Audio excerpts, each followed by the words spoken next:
You went to meet the Queen earlier on this year. It's all going very well for you. I wonder whether you come back here is because you like to inspire younger people to reach your success, because you didn't have the most glamorous upbringing, did you?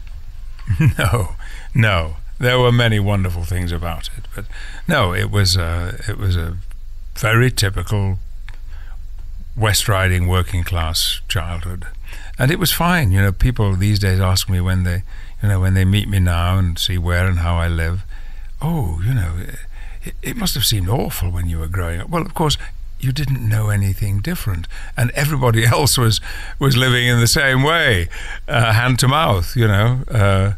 My mother and me hiding behind the sofa when the rent collector came to the door. I mean, literally, because we didn't have the rent. I can only say since I came back, the last 6-7 years have been the best years of my life. The last decade has been a fantastic decade. The 70 part is the least attractive to me. I don't know how that came about. It's a complete mystery to me. 70 doesn't sound like me. It doesn't feel like me.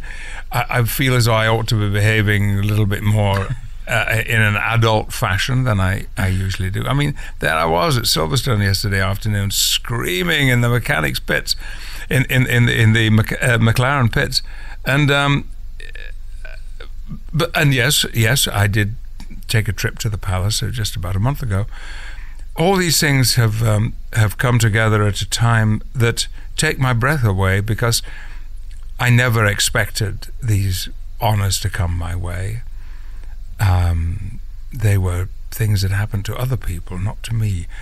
And so the success of the last 6 years of deciding to say no to Hollywood and yes to British theatre, not knowing whether I would be taken back into the fold of the British theatrical world or not.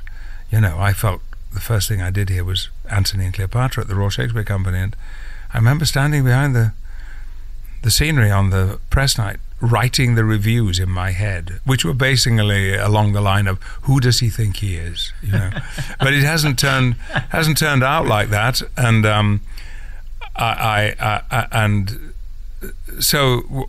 You know, I'm a bit dazed by it all, frankly, but delighted, nevertheless, delighted. And delighted because this has been brought up once or twice on the distinction that some people feel, and certainly I do, that this has brought to my local community and to the place where I grew up and how I grew up, and those people who were significant in putting my feet on the path that has led to where I am today. You've had an exceptional career, and it goes from strength to strength. When we look at the different parts of your life, from Star Trek through X-Men to Shakespeare, they're all so different. You make it sound very humble. Oh, I was lucky to get this, and I thought I'd try the West End again. I mean, they were never going to say no. You're an international megastar. Are you really this humble? Alex, it doesn't feel like that. Believe me. You know, yesterday afternoon on the starting grid at Silverstone, I was talking to a member of the royal family, and just at that moment, Lewis Hamilton caught my eye, and his face lit up, and I had to say, "Excuse me, sir." I just, and the thrill I felt at standing there on the grid. He was already in his race suit, shaking hands with Lewis Hamilton. I know, I felt like a kid again.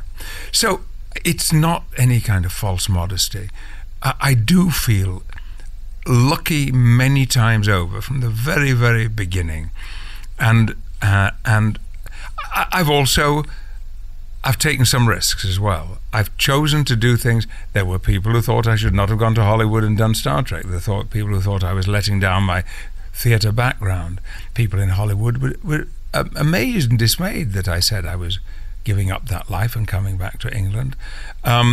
The whole business of taking on the job of Chancellor here. They've all, in a sense, been gambles, but without risk, without having a shot at something, not knowing whether you can pull it off or not. I find that stimulating, and I find in a strange kind of way that's what keeps me feeling youthful and certainly not feeling 70. I was 40 a couple of weeks ago, is how it feels. You're just acting 70. Well, I'm not, you see. You know, somebody who was 70 wouldn't have been behaving like a kid on the starting grid at Silverstone yesterday. And the other day I was doing a signing thing for Star Trek, and my son, who was there with me, who's also done Star Trek, came over to me and said, "Dad, there's the whole of the Tottenham Hotspur 1970 squad over there signing." What? I abandoned what I was doing. I mean, I know, and I'm shaking hands with Bob Wilson, you know, and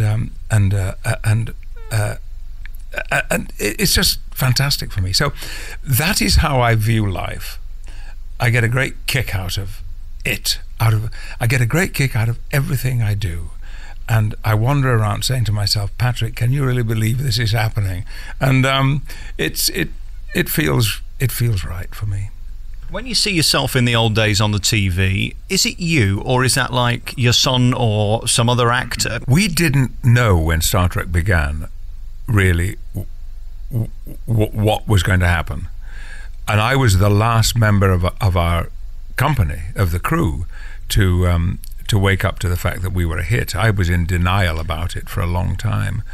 And I do remember I bought, at the start of the second season, or maybe it was halfway through the first season, I bought a new car. I bought a Honda. And I remember Jonathan Frakes, who played Commander Reich in Star Trek, saying to me, "Patrick, you have a poverty mentality. You bought a Honda, perfectly good car, but, you know, you could have perhaps bought something a bit fancier." And I was thrilled with my Honda. I was really pleased. It was only the second new car I'd ever owned. Do you think you've made it yet? Well, what's just happened, this trip to the palace and meeting the Queen, that has given me pause for thought and made me reflect on the fact that an acknowledgement has been made, some notice has been taken of what I've done more seriously than I ever considered it, and that it perhaps does count as an illustration of something that, just like my poverty mentality, I was in denial about. You know, that that a certain place in the life of British theatre, and that means so much more to me than having a place in Hollywood, because it's all I ever wanted to do. When I was 15, 16, I had no ambitions to work in Hollywood. I had no ambitions to be a movie star in front of film cameras working with other big stars. All I wanted to do was be on a stage, if possible, speaking blank verse, if not the next possible best thing.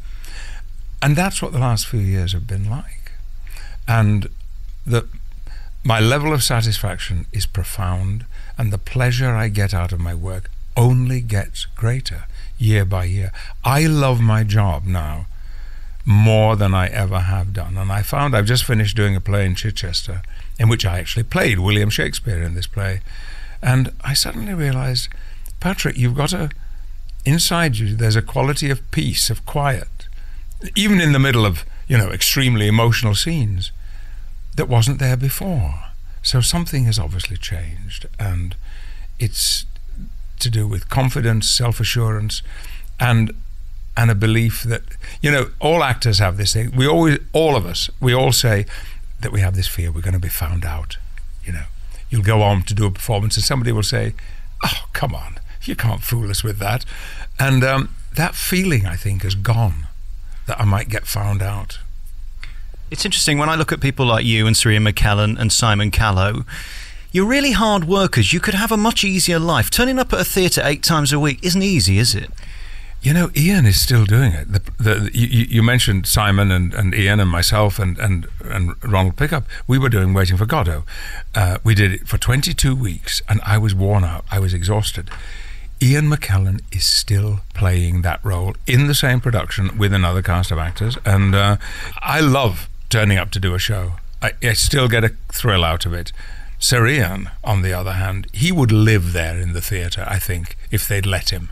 He used to come in at 3:30, 4 o'clock in the afternoon, and he'd have his afternoon sleep in the theatre, then wake up and do the show, whereas I would have it at home and come in for the performance. It's to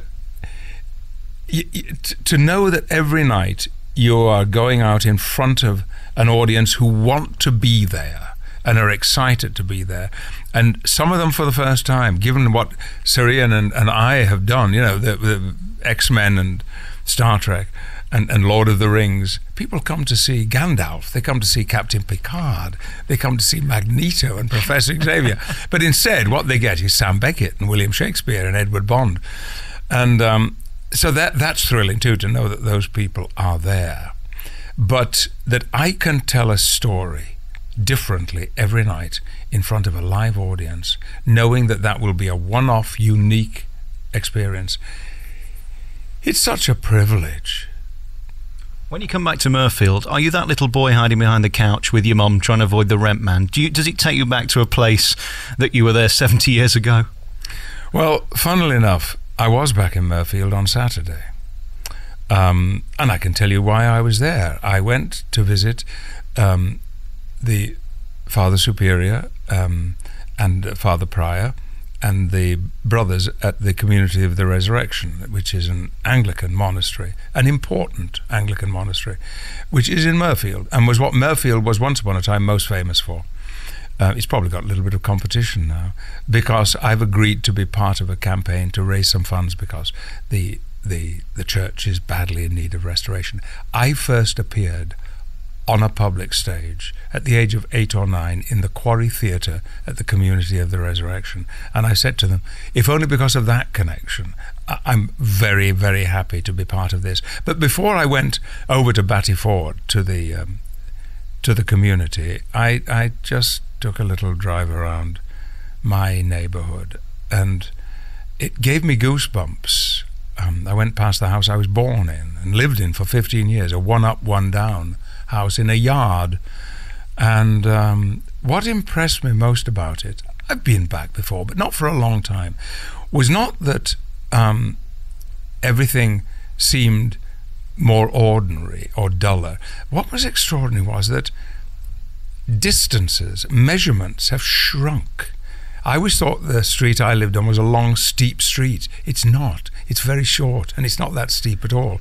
But in reflection, it seemed to be.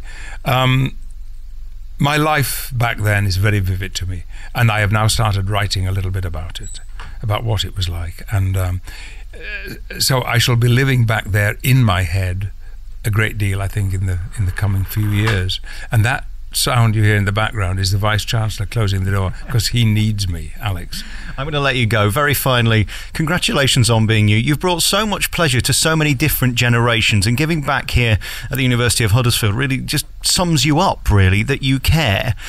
With funding in the news and all of this stuff, you'll never lose that passion, will you, for the youth and giving them a chance? I got a chance. I got my break at Mirfield Secondary Modern School. It wouldn't have happened if I hadn't have been at that school with that particular English teacher. And so if I can throw in any way opportunities like that in the way of young people, particularly those young people which this university seeks out and encourages, whose families and backgrounds does not prepare them to expect higher education. And we have a significant number here in Huddersfield. That makes me especially gratified. Very finally, your tip on looking like you when I get to 70. What's the key? You know, I remember they used to ask this question on the Wilfred Pickles Have a Go show. Do you remember? Have a go, Joe. I cannot tell you, except that I have loved my job for 52 years. Loved it. And I think I was very lucky in going to California when I did, because Californians do know how to take care of themselves. And I got into that culture of sensible eating, exercise, regular medical checkups, looking after myself. And that has stayed with me ever since 1987 when I went. And I think that was very significant. And you know, there's a lot to be said for being happy, if you can find it. Sir Patrick Stewart, thank you very much for talking to me. It's a great honour, and congratulations on all the work you do here in West Yorkshire, and especially for the University of Huddersfield. Nice to talk to you. Thank you.